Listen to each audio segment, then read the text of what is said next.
ننگے سر نماز پڑھنا کیسا ہے؟ کیا ننگے سر نماز پڑھنا جائز ہے؟ حضور اکرم صلی اللہ علیہ وسلم نے فرمایا کہ جو لوگ ننگے سر نماز پڑھتے ہیں تو اللہ تعالی ان کے گھر میں یہ 3 چیزیں نازل فرما دیتا ہے۔ بسم اللہ الرحمن الرحیم، السلام علیکم ورحمۃ اللہ وبرکاتہ۔ محترم ناظرین، حضرت عبداللہ بن مسعود رضی اللہ تعالی عنہ سے روایت ہے، انہوں نے کہا حضور اقدس صلی اللہ علیہ وسلم نے عشاء کی نماز ادا کی اور پھر حضرت عبداللہ بن مسعود رضی اللہ تعالی عنہ کا ہاتھ پکڑا اور چلتے ہوئے آپ بطحا کی طرف نکل گئے۔ پھر آپ صلی اللہ علیہ وسلم نے حضرت عبداللہ بن مسعود رضی اللہ تعالی عنہ کو بٹھایا اور ان کے گرد ایک دائرہ کھینچ دیا اور فرمایا یہاں سے باہر نہ نکلنا یہاں تک کہ تمہارے پاس کچھ لوگ آئیں گے، تم ان سے کلام نہ کرنا، وہ بھی تم سے کلام نہیں کریں گے۔ پھر آپ صلی اللہ علیہ وسلم نے جدھر کا ارادہ فرمایا ادھر چلے گئے۔ اس دوران میں اپنے دائرے میں بیٹھا رہا، جبکہ کچھ لوگ میرے پاس آئے، گویا کہ وہ اپنے بالوں اور جسموں کے اعتبار سے جھٹ تھے، انہوں نے لباس پہنا ہوا تھا اور نہ ہی وہ برہنہ معلوم ہوتے تھے۔ وہ میری طرف آئے، وہ اس خط نما دائرے کو پار نہ کر سکے، پھر وہ حضور اقدس صلی اللہ علیہ وسلم کی طرف چلے گئے، یہاں تک کہ رات کا آخری حصہ آ گیا، وہ لوگ واپس نہ آئے۔ البتہ حضور اقدس صلی اللہ علیہ وسلم میرے پاس تشریف لے آئے اس حال میں کہ میں بیٹھا ہوا تھا۔ پھر آپ نے مجھ سے فرمایا میں رات بھر سے سویا نہیں ہوں۔ پھر حضور اکرم صلی اللہ علیہ وسلم میرے پاس اس حصار میں داخل ہوئے اور میرے رانوں پر سر مبارک رکھ کر آرام فرما ہو گئے۔ آپ جب آرام فرما ہوتے تو تیز سانسوں کی آواز آتی تھی۔ اس دوران جب میں بیٹھا ہوا تھا اور آپ صلی اللہ علیہ وسلم میرے رانوں پر سر مبارک رکھ کر آرام فرما ہو گئے، اس دوران سفید لباس میں ملبوس کچھ لوگ آئے۔ ان کی حسن و جمال کا عالم تو اللہ تعالیٰ ہی بہتر جانتا ہے۔ ان کے آنے کی انتہا ہمارے پاس ہوئی اور ان میں سے ایک گروہ حضور نبی کریم صلی اللہ علیہ وسلم کے سر مبارک کی طرف آ کر کھڑا ہو گیا اور ایک گروہ آپ کے مبارک قدموں کی طرف آ کر کھڑا ہو گیا۔ پھر انہوں نے آپس میں کہا میں نے آج تک کوئی بھی نبی ایسا نہیں دیکھا جتنی نیت اس نبی کو ہوئی ہے۔ ان کے دونوں آنکھوں سو جاتے ہیں لیکن ان کا دل جاگتا رہتا ہے۔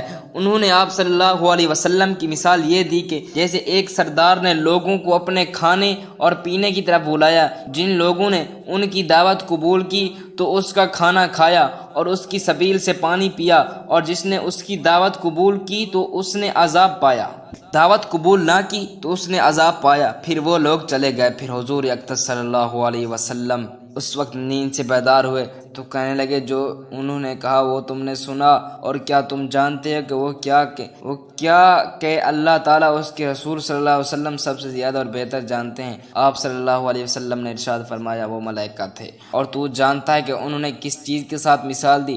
میں نے عرض کیا اللہ تعالیٰ اور اس کے رسول صلی اللہ علیہ وسلم سب سے زیادہ اور بہتر جانتے ہیں۔ آپ نے فرمایا انہوں نے اللہ رحمان تبارک و تعالیٰ کی مثال دی کہ اللہ تعالیٰ نے جنت بنائی اور اپنے بندوں کو اس کی طرف بلایا، جس نے دعوت قبول کی وہ جنت میں داخل ہونے اور جس نے قبول نہ کی اس نے سزا پائی۔ حضرت انس بن مالک رضی اللہ تعالی عنہ سے روایت ہے ایک مرتبہ ہم جب حضور اقدس صلی اللہ علیہ وسلم کے ساتھ تھے تو آپ مسکرائے یہاں تک کہ آپ کی داڑھیں مبارک ظاہر ہو گئیں۔ آپ نے فرمایا کیا تم جانتے ہو کہ میں کیوں مسکرایا؟ صحابہ کرام رضوان اللہ علیہ وسلم اجمعین نے عرض کیا اللہ تعالی اور اس کے رسول صلی اللہ علیہ وسلم سب سے زیادہ اور بہتر جانتے ہیں۔ آپ صلی اللہ علیہ وسلم نے فرمایا جب بندہ قیامت کے دن کو اپنے رب سے حجت بازی کرے گا تو اس وقت اللہ تعالیٰ سے کہے گا کیا آپ مجھے ظلم سے نجات نہیں دی تھی؟ اللہ فرمائے گا کیوں نہیں؟ تو بندے کہیں گے کہ صرف میرے جسم سے ہی گواہی لی جائے۔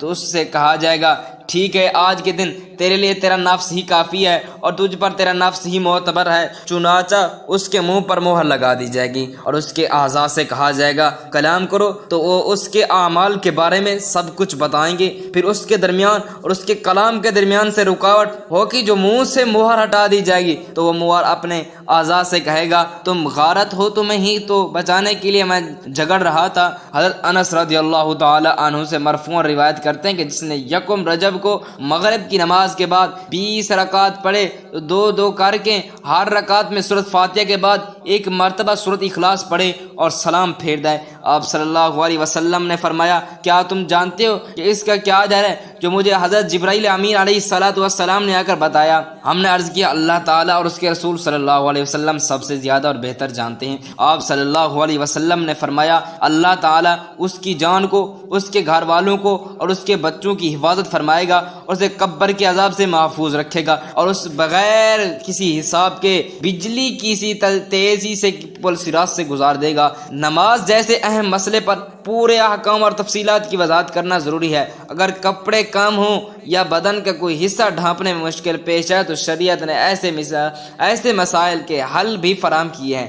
آپ نے جسے صورتحال کی طرف اشارہ کیا ہے، یعنی کپڑا تھوڑا ہو یا سطر کو پوری کی طرح سے ڈھانپنا ممکن نہ ہو، اس کا حکم اور تفصیل کچھ یوں کپڑے کا حکم ہونا اگر کسی کے پاس کپڑا کم ہو، مثلا صرف اتنا ہو جسم کا ایک حصہ ڈھانپ سکے اور دوسرا نہ ڈھانپ سکے، تو اس صورت میں درج ذیل احکام لاگو ہوں گے۔ کپڑے کی مقدار اور جسم کا ڈھانپنا، اگر پورا جسم ڈھانپنے کے لیے کپڑا کافی نہیں ہے، سطر کے اہم حصے کو پہلے ڈھانپنا ضروری ہوگا، یعنی مرد کے لیے ناف سے لے کر گھٹنوں تک کا حصہ اور عورت کے لیے پورے جسم کا سوائے چہرے، ہاتھوں اور پاؤں کے ڈھانپنا ضروری ہے۔ سیدنا ابو ہریرہ رضی اللہ تعالی عنہ سے روایت ہے کہ رسول اللہ صلی اللہ علیہ وسلم نے فرمایا تم میں سے کوئی شخص ایسے ایک کپڑے میں نماز نہ پڑھے کہ اس کے کندھے پر کپڑے کا کوئی حصہ نہ ہو۔ برہنہ سر نماز پڑھنا آداب اور سنت کے منافی نہیں ہے۔ عذر یہ مجبوری کے سبب ہو تو اس کی رخصت ہے، لیکن عادت بنا لینا قطعاً درست نہیں ہے۔ اگر نماز کے دوران سر سے ٹوپی گر جائے تو ایک ہاتھ سے نماز میں ہی اٹھا کر سر پر رکھنا افضل و بہتر ہے۔ ننگے سر نماز پڑھنے سے نماز کی صحت پر کوئی اثر نہیں پڑتا۔ نماز کی قبولیت کے لیے سطر جسم کے مخصوص حصوں کو ڈھانپنا ضروری ہے اور سر ان میں شامل نہیں ہے، لہذا ننگے سر نماز پڑھنے سے نماز صحیح ہوتی ہے۔ سر ڈھانپنا سنت اور مستحب ہے، کیونکہ حضور اکرم صلی اللہ علیہ وسلم نے عموماً سر پر امامہ باندھ کر نماز پڑھا کرتے تھے۔ یہ نماز کی زینت اور احترام لیے مستحب سمجھا جاتا ہے۔ کچھ ثقافتوں اور روایات میں ننگے سر نماز پڑھنے کو غیر معمولی سمجھا جاتا ہے۔ مثلا مشرق و وسطی اور جنوبی اشیاء میں مرد عموماً ٹوپی یا امامہ پہن کر نماز پڑھتے ہیں۔ سر ڈھانپ کر نماز پڑھنے سے عبادت کی خوبصورتی اور زینت بڑھتی ہے، جو اللہ کے حضور احترام اور خشوع کی علامت۔ بعض علماء کے نزدیک سر ڈھانپ کر نماز پڑھنے سے نماز میں خشوع اور خضوع پیدا ہوتا ہے، جو عبادات کی روحانی کیفیت کو بڑھاتا ہے۔ اللہ تعالی ہمیں حضور اکرم صلی اللہ علیہ وسلم کی سنت پر عمل پیدا ہونے کی توفیق عطا فرمائے اور ہمیں اسلامی تعلیمات کو